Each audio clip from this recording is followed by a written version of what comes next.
안녕하세요. 미지의 꿈의 은섬엄마입니다. 다들 잘 지내고 계시지요?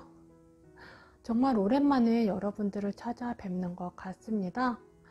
요즘에 제가 일이 좀 바쁘기도 했고요. 그리고 날씨가 갑자기 너무 추워져서 감기도 걸리고 조금 고생을 했어요. 그래서 오랜만에 여러분들을 찾아뵙자니 어떤 이야기로 찾아뵈면 좋을까 고민을 하다가 주제를 정해봤습니다. 오늘 이야기의 주제는 항암 치료 비용에 관해서 해보려고 합니다. 제가 작년에 암 진단을 받고 나서 가장 걱정이 되었던 게 바로 치료 비용이었어요. 얼마나 많은 치료 비용이 나올지 솔직히 감이 오지가 않았었거든요. 그런데 정말 다행히도 이 두 가지 혜택으로 인해서 저는 치료를 무사히 마칠 수 있었습니다. 우선 첫 번째 혜택은요, 제가 암 진단을 받고 나서 중증 환자 등록이 되었습니다. 이 중증 환자 등록이 된 다음엔 제 총 치료 비용의 5%만 저에게 청구가 되었습니다. 제가 8번의 항암 치료를 했잖아요. 한 번 항암을 할 때마다 5일씩 2번 항암 치료를 했었습니다. 그리고 알차비라는 리투क्시막 표적 항암 치료제도 맞았었고요. 48시간 후에 여기 면역 주사도 맞았습니다. 그런 비용들이 결코 만만치가 않았었는데요. 다행히도 5%의 중증 환자 등록 코드 때문에 그렇게 치료를 받았지만 저에게 청구된 금액은 한 48만원 정도, 그러니까 넉넉 잡아 50만원 정도 안 되게 청구가 되었습니다. 그런데 이 50만원 정도 되는 금액도 제가 2인실을 이용했을 때 청구되는 금액이었고요. 한 2번 정도는 5인실 이상의 다인실에서 입원 치료를 했던 적이 있었습니다. 그때는 병실 비용이 차감이 되어서 한 17만원, 18만원, 그러니까 20만원 안 되게 청구가 되었어요. 이 중증 코드가 등록이 안 돼 있었다면 저는 한 번 항암 치료를 할 때마다 약 400만원 정도의 비용이 청구가 될 예정이었습니다. 그렇지만 정말 다행히도 5% 적용된 금액인 40만원 정도씩을 내고 저는 무사히 항암치료 8번을 마칠 수가 있었습니다. 이 중증 코드는요, 지금도 현재 적용되고 있어서 제가 2달에 한 번씩 CT 정기 검진을 갈 때에도 한 2만원 정도씩 검사 비용이 나오고요. 일반 진료 볼 때는 800원씩 내고 진료를 받고 있습니다. 그렇지만 이 중증 코드는요, 제가 치료받고 있는 혈액종양내과에 한해서만 적용이 됩니다. 아시다시피 제 영상 보셨을 텐데요.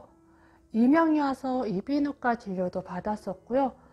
갑자기 허리가 너무 아파서 정형외과 진료도 받았었고, 생리불순으로 인해서 산부인과 진료도 받았었는데요. 그때는 이 중증 코드가 적용이 되지가 않고 일반 진료 비용이 청구가 되었기 때문에 그때는 다 제 자비로 몇만 원씩 금액을 내고 진료를 받았었습니다. 그렇지만 혈액종양내과는 계속 5% 코드가 적용이 되고 있어요. 이거 제가 알기로는 5년 동안 되는 걸로 아는데 다시 한번 확인을 해봐야 될 것 같습니다. 어찌됐든 한 번 항암할 때마다 약 50만원 정도씩 비용이 들어갔다고 했잖아요. 제가 8번의 항암을 했으니까 그렇게 따지면 400만원.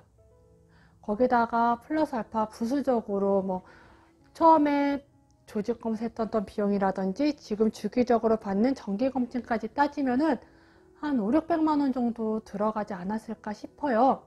그런데 이 비용도 제 자부담 비용으로 진료를 하지는 않았습니다. 바로 두 번째, 실비 보험의 혜택을 받았습니다.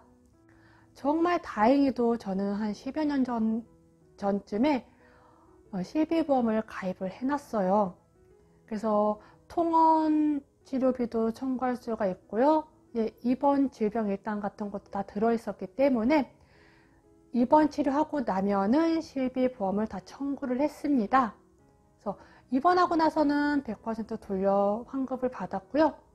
일반 통원 치료한 거에 대해서 청구를 하게 되면은 자부담비 5,000원 빼고 30만 원 한도 내에서 다 환급을 받고 있었습니다. 만약에 이게 그냥 5% 적용이 안 되고 자부담비로 낸다 하더라도 아마 실비 안에서 다 해결이 됐을 테지만요. 이게 주기적으로 2달에 한 번씩 가는 정기 CT 검진 같은 경우는 5% 적용이 안 되면 40만 원 정도 청구될 예정이더라고요.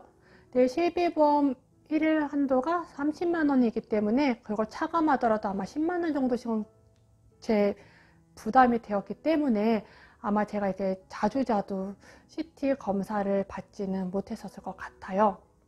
그렇지만 그래도 실비가 있기 때문에 저는 마음 편하게 이렇게 진료를 받고 있습니다.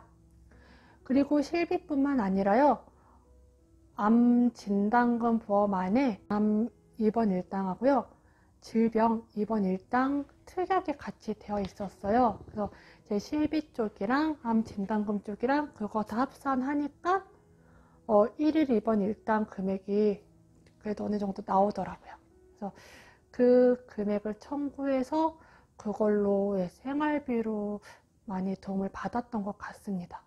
왜냐하면은 치료하는 기간에는 어쨌든 막 탈모 돌고 몸도 제 컨디션이 아니기 때문에 일을 할 수가 없었거든요. 계속 일을 해가지고 아이들 학원비도 내고 생활비도 했던 저로서는 항암 치료 기간 동안에 한 6개월, 8개월 동안 쉬는 것도 되게 타격이 컸는데 다행히도 암 입원 일당으로 그 부분을 채웠던 것 같습니다. 그래서 이 보험은 필요 없다라고 생각하면 필요 없을 수도 있지만 저 같은 경우는 정말 들어놓길 잘했다라고 생각하는 것 중에 하나입니다. 그래서 혹시라도 이 영상 보시면은 뭐 당연히 건강하시겠지만 실비보험이나 암보험 같은 경우는 하나씩 가입해 두시는 게 좋은 것 같아요. 이렇듯 제가 오늘은 여러분들에게 저희 총 암 치료 비용에 관해서 설명을 드렸는데요. 아직 제가 진료가 다 끝난 게 아니기 때문에 앞으로 추가적으로 금액이 더 청구가 될 수도 있어요. 그리고 실비보험 같은 경우는 1년 동안 청구가 가능하고 6개월 정도는 또 청구 못하는 유예기간이 있고요. 또 1년 동안 청구가 가능하고 그렇게 되는데요. 다행히도 저는 이 1년 안에 항암 치료가 무사히 끝났기 때문에 그렇게 큰 돈이 들어가지가 않은 케이스입니다. 근데 조금 더 이제 힘든 치료를 하고 계시거나 뭐 항암 치료제를 계속 바꿔서 표적 치료 항암제라든가 신약 같은 걸 사용하시는 분들은 그 1회 비용이 굉장히 높은 걸로 알고 있어요. 그래서 저도 이제 뭐 대학병원에서 치료가 안 되면은 이제 그 주사를 맞으러 가야겠지라고 저희 언니가 생각한 게 있었는데요. 그게 한 번 맞는데 500만 원? 뭔가 그랬던 것 같아요. 그래서 제 언니한테 언니 내가 돈이 어디서 그런 걸 어떻게 맞아? 그랬더니 저희 언니가 그러려고 하면 진단금 갖고 있는 거잖아 라고 했었던 것 같습니다.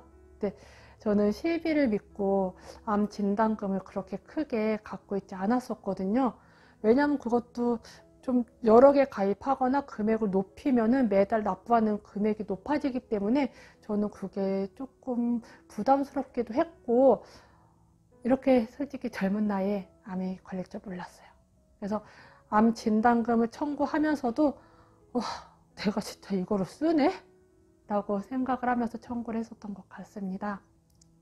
정말 결론적으로 말씀드리면은 저는 제 자부담비가 거의 들어가지 않았지만 실질적으로 따졌을 때는 한 500에서 600만 원 정도 사이에 암 치료비가 나왔었고요.